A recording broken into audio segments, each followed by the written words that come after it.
Então, o maior problema da doença celíaca é o diagnóstico, por conta de sintomas muito inespecíficos e pela questão do diagnóstico, porque a gente precisa fazer endoscopia com as biópsias ali do duodeno, que é uma parte do intestino, e precisa fazer os exames de sangue.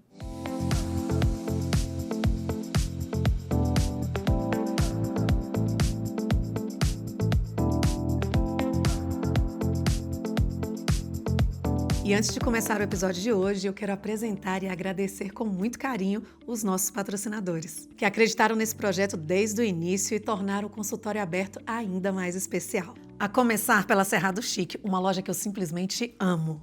Com curadoria impecável em peças de decoração, móveis e itens exclusivos. Foi a Cerrado Chic que assinou toda a ambientação do nosso cenário. Com bom gosto, originalidade e aquele toque que faz toda a diferença.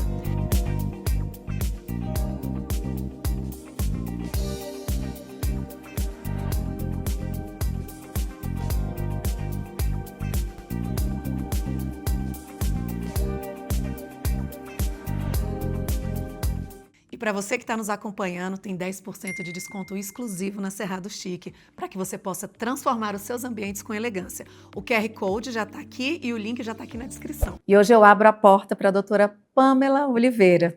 Gente, um assunto que está não só em alta, mas por ser muito sério. Eu particularmente já tive assim vários problemas, né, intestinais devido a alimentação errada, na adolescência querer emagrecer muito e acabar com transtornos também alimentares.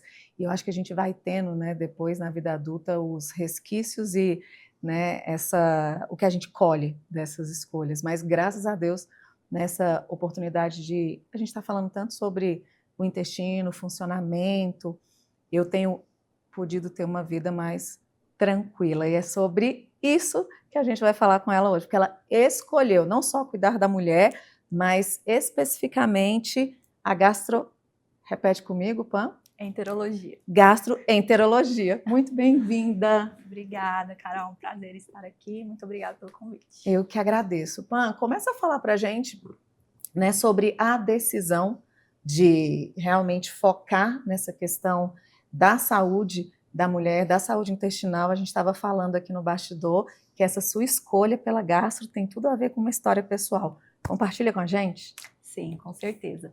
Eu sempre gostei da gastro ali, já durante a faculdade, eu fazia parte da Liga Acadêmica de Gastroenterologia, e eu sempre sofri com questões intestinais, e durante a minha residência de clínica médica, eu recebi um diagnóstico de síndrome do intestino irritável. Então, eram sintomas que ninguém explicava, porque muitas vezes esse diagnóstico é quando procuram, faz endoscopia, colono, ultrassom, e ninguém descobre nada, e às vezes fica como um diagnóstico de exclusão. Do tipo, não encontramos nada, você tem síndrome do intestino irritável. E eu recebi esse diagnóstico e sempre gostei de estudar. E durante a minha residência de gastroenterologia, a gente não aprofunda muito nessas questões funcionais. Foi aí que eu comecei a estudar mais a fundo. Entrei em uma mentoria com a doutora Lívia Guimarães, lá de São Paulo, que é uma referência nacional, que eu admiro muito, aprendo muito com ela, né, ainda aprendo. E foi aí que eu realmente vi que não era só o intestino irritável. Eu tinha uma desbiose, que é a SIBO. Então, quando foi feito esse diagnóstico, e eu fiz o tratamento correto, eu melhorei. E hoje eu estou bem. Então, foi a partir daí. Foi isso que me motivou a estudar mais sobre essa gastroenterologia funcional. E aí, desde então, eu aprendi a ver o intestino de uma outra forma e a cuidar dos meus pacientes com esse olhar mais atento. Quando eu te ouve falar sobre essa questão medicina funcional unido à gastro, foi nessa mentoria que você compreendeu que esse trato e a maneira como você ia lidar com isso seria totalmente diferente do que estava sendo praticado? E o que seria efetivamente isso, essa medicina funcional, né, necessária dentro da gastro? Isso. Eu já sempre estudava sobre isso, mas foi durante a mentoria mesmo que eu aprofundei esse estudo. E quando a gente fala em medicina funcional, a gastrofuncional, não é também abandonando a gastroenterologia, a medicina baseada em evidência, a gastro tradicional. É só um olhar ampliado para um paciente. Então, é aquele olhar que você não olha só para o sintoma, porque o sintoma é só a ponta do iceberg. Então, por trás que existe ali, como é que está o hábito dessa pessoa, como que está o sono, o estresse, a microbiota. Então, é esse olhar ampliado de tratar não só o sintoma, mas tratar o paciente de uma forma integrada. Por que muitas vezes as pessoas, né, repetem muito, mas meus exames estão normal e eu continuo mal, continuo me sentindo, né, são diversos aí, ou tudo que eu como fica embolando, eu me sinto empachada, que eu não sei nem o que significa isso, mas eu já ouvi um monte de vezes. O que isso desperta em você como médica, ainda ouvindo todas essas reclamações e com os exames todos ok? Normais. Uma coisa que eu sempre friso é que o sucesso para um tratamento de sucesso é realmente o diagnóstico correto. Então, se a pessoa ela não tem o diagnóstico correto, ela realmente não vai melhorar. Então, às vezes essa pessoa que você fala, eu sinto diarreia, constipação, empachamento, mas meus exames estão normais. Mas quais exames? Endoscopia, colono, ultrassom, exame de sangue, exames convencionais que algumas doenças funcionais não são vistas nesses exames. Então, precisa ter um olhar mais ampliado, pesquisar mais a fundo, porque existem sim questões que justificam. E é o que eu vejo no meu consultório todos os dias. E é baseado nisso que você sempre diz que o intestino ele fala com o corpo inteiro. Para quem está ouvindo isso de uma forma didática, né? Porque somos esses aqui, tá? Que não entendemos e que gostaríamos de verdade de ter essa compreensão. O que quer dizer que o meu intestino ele fala com todo o meu corpo? Inclusive, tem uma premissa aí, né? O intestino é o segundo cérebro. Explica para a gente essa comunicação do intestino e da importância, como você acreditar que seja melhor, né, e mais didático.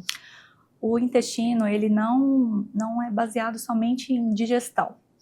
O intestino, ele costumo dizer que é como se fosse um controle remoto.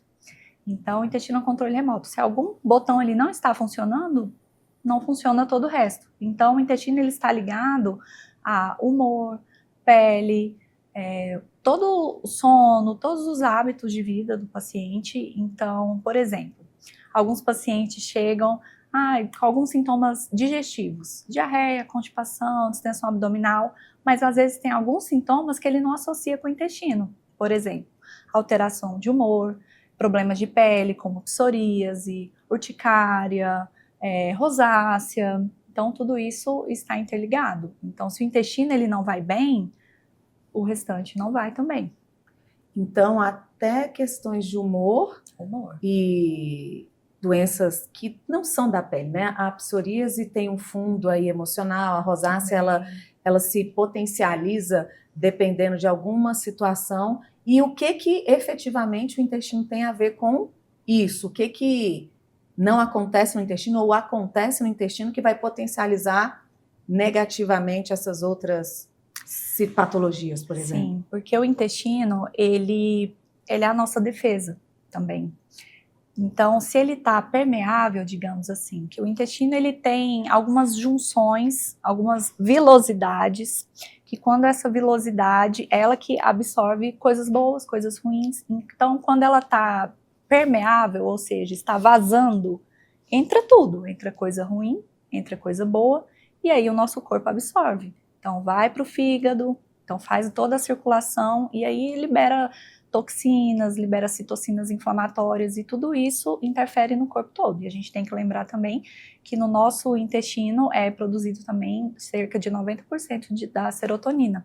Então, a questão do humor, que a gente comentou, está relacionado a isso. Quais são os principais hábitos nocivos que eu tenho que promovem todo esse malefício para a minha vida e para as outras áreas, como, por exemplo, para a pele, para os outros sistemas integrados? Hábitos nocivos, o principal, assim, a dieta, que hoje a gente vê que a dieta, a alimentação, com ultraprocessado, industrializados, tudo isso interfere na nossa microbiota, então é um hábito ruim. Além disso, o sono, que é muito negligenciado, então a gente precisa ter uma boa noite de sono. E também os hábitos de exercício físico. Então, ter uma atividade física, essa rotina também é importante. Álcool interfere negativamente? Álcool, com certeza, negativamente. Quando a gente ouve, né, essa dúvida gigante sobre a desbiose, né, que não só viralizou, como foi também banalizado, na prática, o que é essa desbiose? Tem a ver com essa microbiota que você estava falando anteriormente? Tem. E eu queria também que na resposta você explicasse o que é a microbiota. Certo. Então, desbiose, né, é um termo que foi bastante banalizado, está na internet. Então, afinal, todo mundo tem desbiose, a desbiose justifica tudo. Então, o que é de fato a desbiose? A desbiose, ela é um desequilíbrio da nossa microbiota intestinal. E o que é essa microbiota? Ela é composta por bactérias, vírus, protozoários, parasitas, arqueias, que são tipos de micro-organismos. Então, a microbiota tem todos esses micro-organismos. E qualquer desregulação justifica essa desbiose. Então, não é só um excesso de bactérias, então é toda essa microbiota que está em desequilíbrio. Tanto é que a desbiose não é tudo igual, a gente tem tipos de desbiose. Então, existe a desbiose fermentativa, ou seja, que tem um excesso de bactérias que estão ali proliferando e liberando gases, substâncias ruins. Tem uma desbiose que é por baixa diversidade, ou seja, eu tenho uma microbiota pobre, por conta de quê? O uso de antibiótico em excesso, uma dieta ruim, o estresse. Então, tudo isso diminui a diversidade, ou seja, bactérias, todas as coisas que são boas para a nossa microbiota também. E fungos também, nossa microbiota tem fungos também, nem sempre eles são ruins, então eles estão lá também. Então, tem essa microbiota, tem um excesso de fungo, às vezes, então, parasitas. Então, desbiose é um termo amplo. A gente precisa saber o tipo de desbiose que o paciente tem para fazer um tratamento correto. E a desbiose seria o quê? Esse desequilíbrio desses micro-organismos. Então, está desequilibrado. Tem um excesso de coisas ruins, tem falta de coisas boas, um desequilíbrio, ou seja, tem mais fungos do que bactérias. Então, são basicamente essas três coisas: o excesso, a falta de coisas boas e o desequilíbrio entre elas. Desbiose é um termo muito amplo. Ou seja, é um desequilíbrio dessa microbiota. Isso. E quando existem exames para a gente detectar, ou só é baseado nos sintomas e você já sabe, peraí, por isso daqui que ela está falando, já é uma questão da microbiota. E como a gente trata isso? Além dos hábitos, existem medicamentos? Existem. É claro que a conversa, a anamnese, conversando com o paciente, a gente vai pensar em um tipo de desbiose. Por exemplo, aquela paciente mulher que tem candidíase de recorrência, tem dermatite seborreica, algo relacionado a fungo, a gente pensa no SIFO, que é o supercrescimento fúngico. Então, um excesso de fungos. Temos exames de fezes que dá para rastrear isso daí, mas é mais pela clínica mesmo. Agora, pensando em uma desbiose por bactérias, a gente tem o exame, o teste respiratório do hidrogênio metano expirado, é um exame que a gente consegue identificar esse excesso de bactérias. E é claro, existem exames de fezes para pesquisar parasitas e todos os exames de sangue que vão nos ajudar a ver como é que está a vitamina, a inflamação, ferritina, então vários exames que ajudam nesse diagnóstico. Então, a história clínica, exame de sangue, de fezes, teste respiratório. O que ainda falta nesse olhar clínico que é tão praticado que as pessoas demoram tanto a receber o diagnóstico, tanto de SIBO como IMO, não é isso? Isso. Às vezes, os pacientes demoram a buscar ajuda porque se acostumam com aquele sintoma. Eu tenho intestino preso. É normal eu comer e distender. É o que eu escuto bastante, doutora. Eu demorei muito porque eu me acostumei com isso.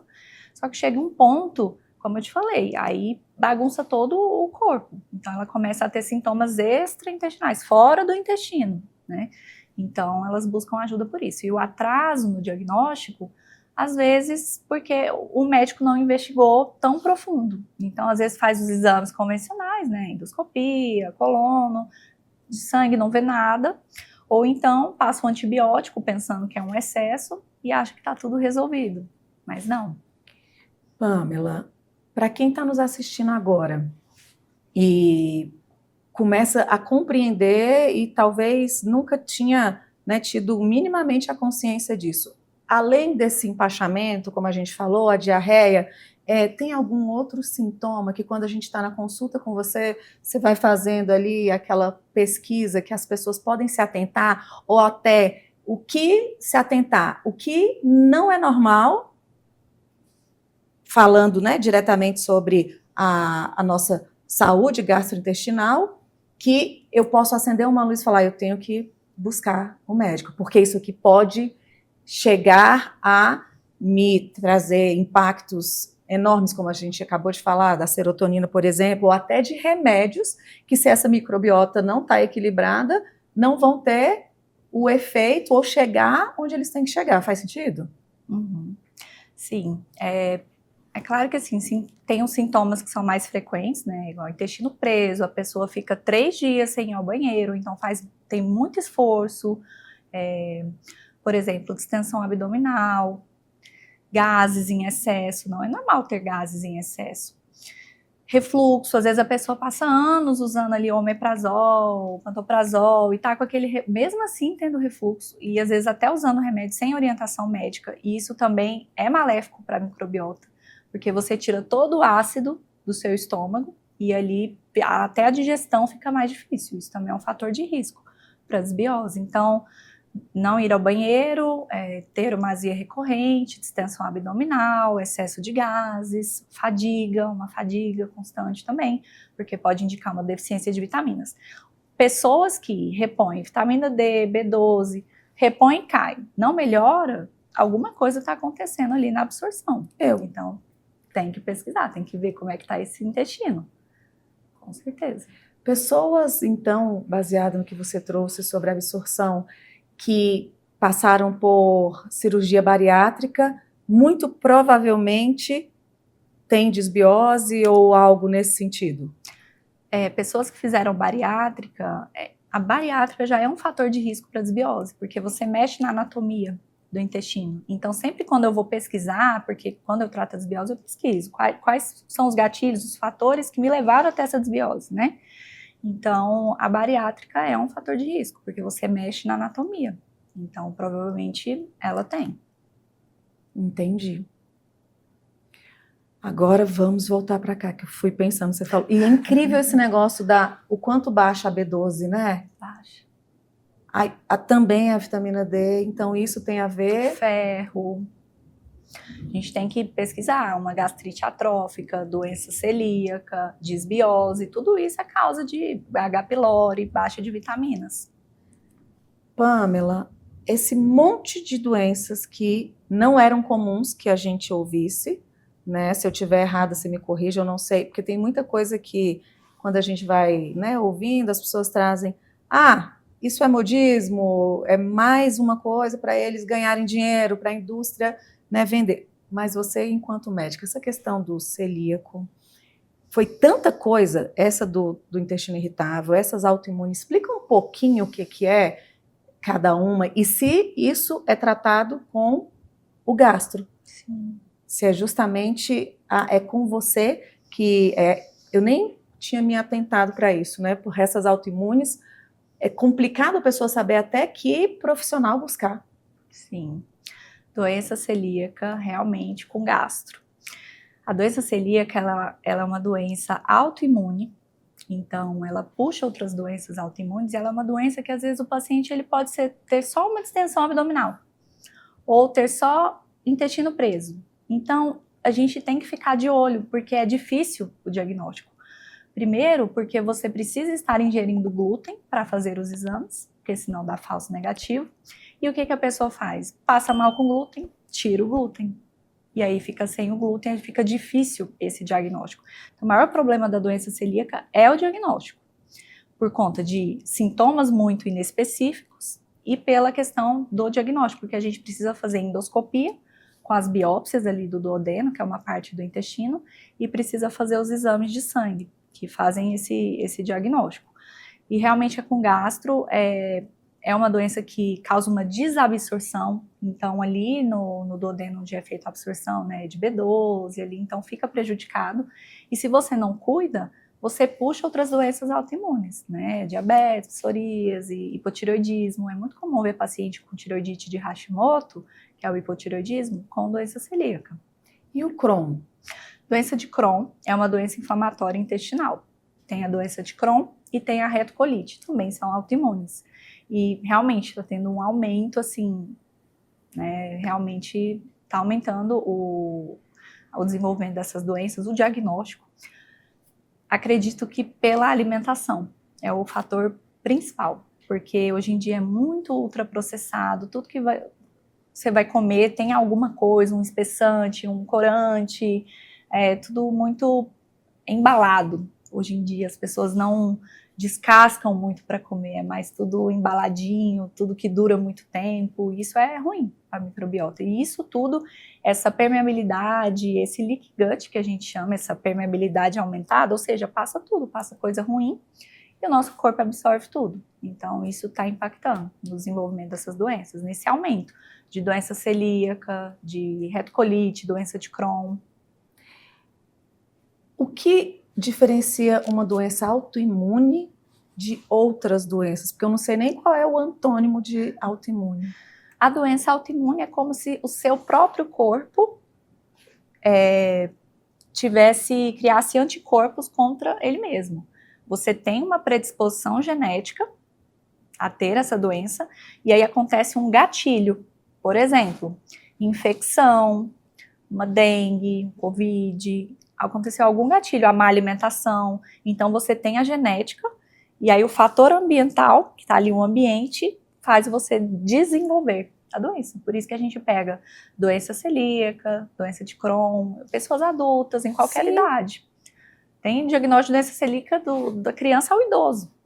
Então, é realmente por isso. É a autoimune, você tem a predisposição, e aí acontece o gatilho, seu próprio corpo tem anticorpos que fazem desenvolver essa doença.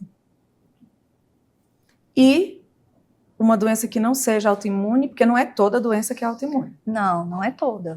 Por exemplo, agora você citou diabetes, eu não sabia que ela diabetes tem autoimune e tem a que não é. Tem o tipo da diabetes que é e outra não. Ok, vamos lá. Fala um pouquinho mais do teste respiratório. O teste respiratório do hidrogênio e metano expirado é um teste não invasivo, simples, que eu faço na clínica. E ele tem duração de 2 horas, então é bem tranquilo. E o que esse teste vê? Ele detecta SIBO e IMO. Então é um aparelho que consegue medir os 2 gases, hidrogênio e metano. E como é que é essa produção? SIBO é a sigla para o supercrescimento bacteriano no intestino delgado. Então, são bactérias que crescem em excesso onde elas não deveriam estar, que é no intestino delgado. No geral, elas ficam lá no grosso, porque o intestino é dividido nessas 2 partes. E essas bactérias proliferam e liberam esse gás hidrogênio, que é o que a gente mede nesse exame. Então, aquele paciente que tem distensão abdominal, gases em excesso, às vezes uma diarreia, é esse paciente. Diferente do IMO. O IMO é a sigla de supercrescimento metanogênico intestinal, nome grande, né, que eles têm. Então, é um crescimento de metano. O metano, ele não tem que estar em nenhum local em excesso, delgado e grosso. Então, ele estando em excesso ali, a gente detecta. Então, é um teste que possibilita um diagnóstico mais assertivo, porque o tratamento vai ser diferente do SIBO e do IMO. E, no caso, a gente vai ter um diagnóstico que os exames convencionais não possibilitam para a gente. Então, esse teste, ele dura 2 horas, tem que fazer um preparo específico, uma dieta que não fermente tanto, que a gente envia, alguns medicamentos que tem que suspender, mas, no geral, é bem tolerado e eu faço com frequência na clínica. E é uma beleza poder ter algo mais preciso para conseguir compreender e efetivamente trazer esse diagnóstico, né? E há a possibilidade da disbiose voltar mesmo depois de um tratamento? Tem algo que a gente precisa compreender sobre isso? Sim, com certeza. A literatura fala pra gente que em até 9 meses depois que a pessoa trata o SIBO é um tipo de desbiose, né, pelo excesso de fermentação. Então, a pessoa trata SIBO, em 9 meses, ela pode ter uma recorrência de 40%. Então, a recidiva é alta. E é assim, eu recebo muitos pacientes que trataram antes com um antibiótico e o probiótico, e depois chegam em mim e falam, nossa, doutora, eu já fiz um tratamento lá no passado, na segunda semana do tratamento do antibiótico eu já estava sentindo os mesmos sintomas. Por que isso acontece? Porque o tratamento ele tem que ser individualizado. A gente tem que saber o que levou essa pessoa a ter desbiose. Quais são os gatilhos? Né? Por exemplo, igual a gente citou a bariátrica, que é um fator de risco, o paciente que tem uma deficiência de ácido no estômago, aquele paciente que usa o omeprazol há muito tempo, é claro que tem as indicações, mas tem gente que usa sem precisar. Vesícula, qualquer cirurgia abdominal, cesárea, vesícula, abdominoplastia, então qualquer cirurgia abdominal, fator de risco. Aderência, então a gente tem que ver o gatilho. Então, por isso que o SIBO volta. Porque, né, todo paciente que eu atendo, eu não vejo só, eu trato a diarreia, eu trato o SIBO, eu vejo quais são os gatilhos para a gente agir naquilo ali. Por exemplo, constipação. A pessoa que tem o intestino preso, eu tenho que fazer esse intestino funcionar. Funcionar para que não volte essa desbiose. Então, tem que agir no gatilho. Não é só usar antibiótico, probiótico, ver o paciente uma vez que o problema vai estar resolvido. A gente tem que ter um acompanhamento mais de perto. Até porque, hoje em dia, você vai no nutricionista, passa-se o probiótico e acredita-se que pronto, tá tudo. E sem a gente entender para que tá tomando, eu pensava que probiótico lembrava de Yakult. Não, Yakult tem açúcar, Deus livre. O probiótico. Assim, tem probiótico, assim, você tá com SIBO, excesso, fermentando ali, você joga o probiótico, você piora. O paciente piora da distensão abdominal, de sintomas, então ele tem que ser usado, ele é uma ferramenta, ele também não é um vilão, mas também não é o probiótico que vai resolver o seu problema. Então você tem que cuidar do terreno ali primeiro, remover as bactérias ruins, cuidar dessa permeabilidade do intestino, para depois colocar. O probiótico ele tem ação, mas é no momento certo, a cepa certa. Probiótico eu uso. É como você fazer uma limpeza de pele, deixar a sua pele prontinha e apta para um bom creme, porque se ficar colocando esse creme em cima de um monte de cravo, de um monte de pele ali ressecada, enfim, não vai funcionar tão bem. Exatamente. Entendi. E o que são os cremes, além do probiótico? São remédios como antibiótico, algo nesse sentido? Tem a ver com alimentação? Tem a ver. A dieta, eu faço, inclusive no tratamento de desbiose, eu tenho que ter uma nutricionista ali, senão não resolve. A primeira coisa é o paciente mudar a dieta. Então, além do probiótico, que é o que? A cereja do bolo. Probiótico é a cereja do bolo. Primeiro a gente tem que cuidar ali, usar pré-bióticos, que são as fibras. Então a gente tem que usar fibra, tem que cuidar da alimentação, tem que fazer atividade física, cuidar do sono, dormir bem, estimular essa motilidade intestinal, que é os movimentos intestinais. Então tem paciente que às vezes não consegue ir ao banheiro porque não tem muito movimento intestinal, isso a gente consegue identificar também. Então tem que cuidar desse todo o resto, para aí vir o probiótico, que é a cereja do bolo. E o que significa pré-biótico e esse probiótico? Pré-biótico é o que vai servir de substrato, de alimento para o probiótico. Então, o pré-biótico, por exemplo, fibras, elas vão servir de alimento para o probiótico e vão produzir substâncias que são, a gente chama de ácido graxo, de cadeia curta, que são o butirato, que vão ter uma ação anti-inflamatória ali no nosso intestino. E é claro, para ajudar a ir ao banheiro também, mas tem essa ação pré-biótica, que serve de alimento para os probióticos. Os probióticos são organismos vivos ali, são bactérias boas. As bactérias boas vão se alimentar desses pré-bióticos e os pré-bióticos estimulam probióticos também. Então, ele ajuda na estimulação do seu próprio corpo. Então, o remédio, aquele comprimidinho que a gente toma, na verdade, são bactérias vivas, probiótico.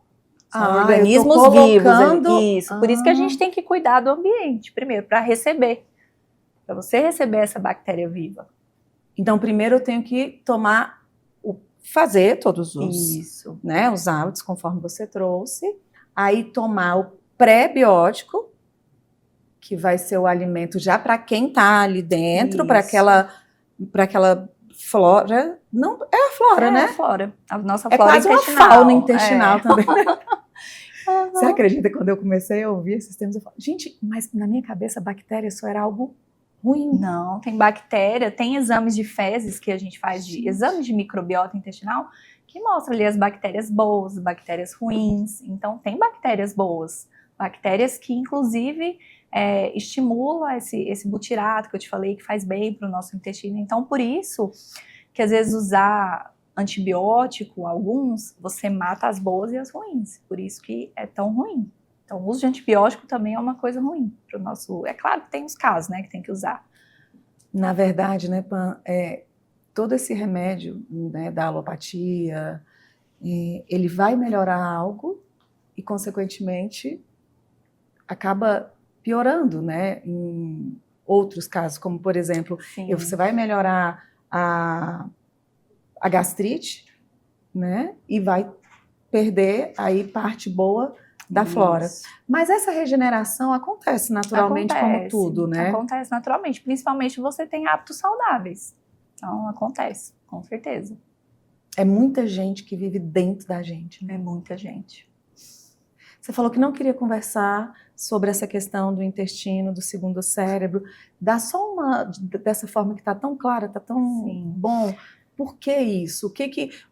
Por que as pessoas fazem essa analogia do meu cérebro e falar que o meu intestino também é um cérebro? O que de forma clara significa que, na isso? verdade, o intestino, ele é comunicado com o cérebro pelo nervo vago, né? Então, o nervo vago.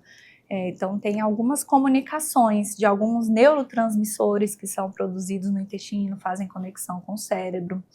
Inclusive, essas doenças funcionais da gastroenterologia, esse termo está até ficando em desuso. Uma diretriz internacional, que é o ROMA, ele já até modificou esse termo de doença funcional para doenças do eixo intestino-cérebro. Porque quando fala funcional, é aquela coisa que não existe algo orgânico justificando. Seria algo mais funcional. Então, existe esse novo termo. E ele é importante, porque ele explica que existem causas. Então, o que é essa causa? Uma motilidade alterada, uma inflamação de baixo grau nessas doenças, essa desregulação do eixo intestino-cérebro. Então, que está em comunicação cérebro e intestino por isso, pelo nervo vago, pelos neurotransmissores. Então, por isso que as pessoas falam esse eixo intestino-cérebro. O fato dessa microbiota estar em desequilíbrio também impacta, porque tem uma questão, tem hormônios que estão no intestino, né? E esses neurotransmissores, muito provavelmente um remédio que eu estou tomando para depressão, por exemplo, só que ele vai cair primeiro. Então, você fala tomando um antidepressivo e não tendo ou surtindo efeito, porque a minha microbiota também, ou não só um antidepressivo, mas vários outros remédios. Esse é um assunto delicado. Porque assim, a gente já sabe que toda medicação tem impacto na microbiota, tanto positivamente quanto negativamente. E às vezes, é claro que existem os diagnósticos psiquiátricos, mas às vezes algum sintoma está relacionado ao intestino, que está em desequilíbrio, uma ansiedade, às vezes uma irritabilidade, então está relacionado sim, então tem que ter cuidado nesse manejo aí. Mas na verdade o que eu estava te perguntando, talvez não me fiz entender com clareza. Se eu não há a absorção do alimento em virtude dessa microbiota com desbiose, né? A microbiota tem a desbiose, certo? Sim.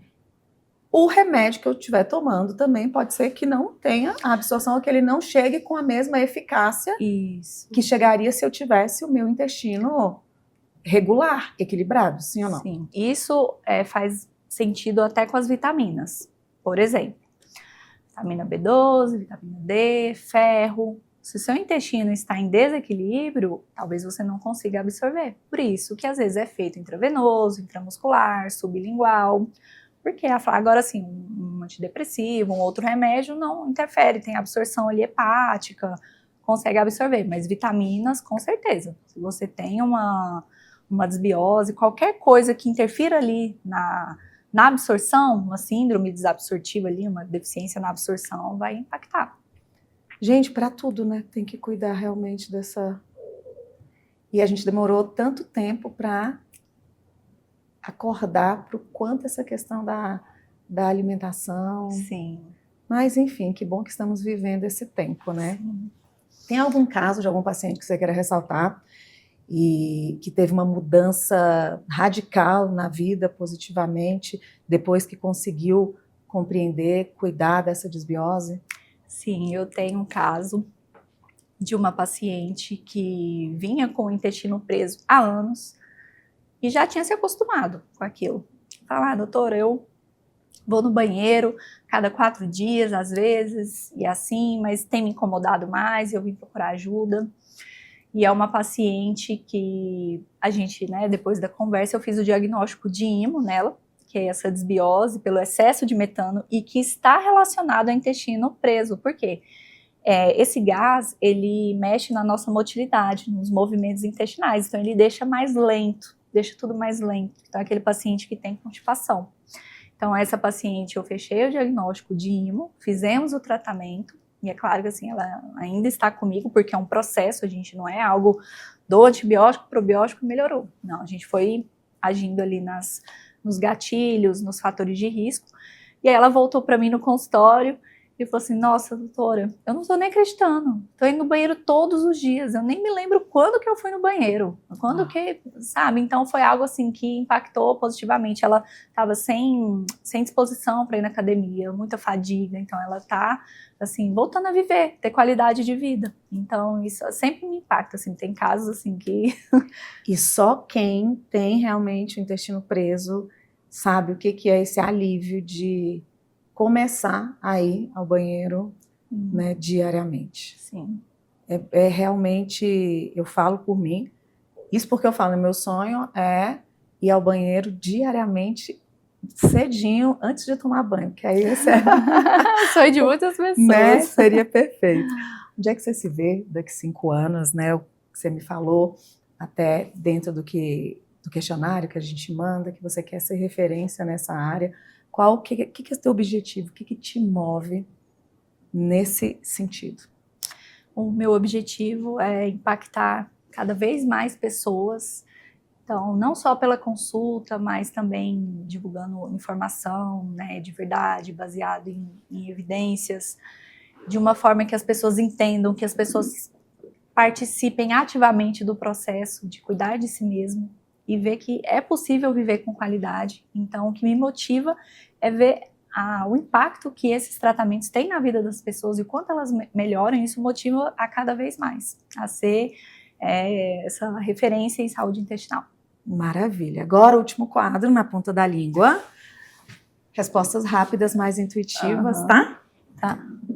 Então, vamos lá. Intestino é? Vida. Desbiose, em uma palavra. Desbiose? SIBO. Probióticos são? Ferramenta. SIBO significa? Supercrescimento bacteriano, intestino delgado. O maior erro ao tratar o intestino? Dar antibiótico. O maior Dar só antibiótico. Só o antibiótico. Só antibiótico. O maior acerto? Cuidar de todo, do todo. O mito que você quer quebrar hoje? Probiótico resolve tudo. Uma verdade que ninguém te contou sobre o intestino? Não sei. Lá atrás, antes de você saber de tudo. O intestino é o segundo cérebro. Saúde é? Saúde é viver com qualidade. E para você, o corpo fala quando? Dá sinais. Maravilha. Obrigada. Gostou? Gostei. Foi tranquilo? Espero que você aí, que esteja nos assistindo, tenha tido essa clareza, o quanto foi para mim. Obrigada de verdade, Pam, por estar aqui.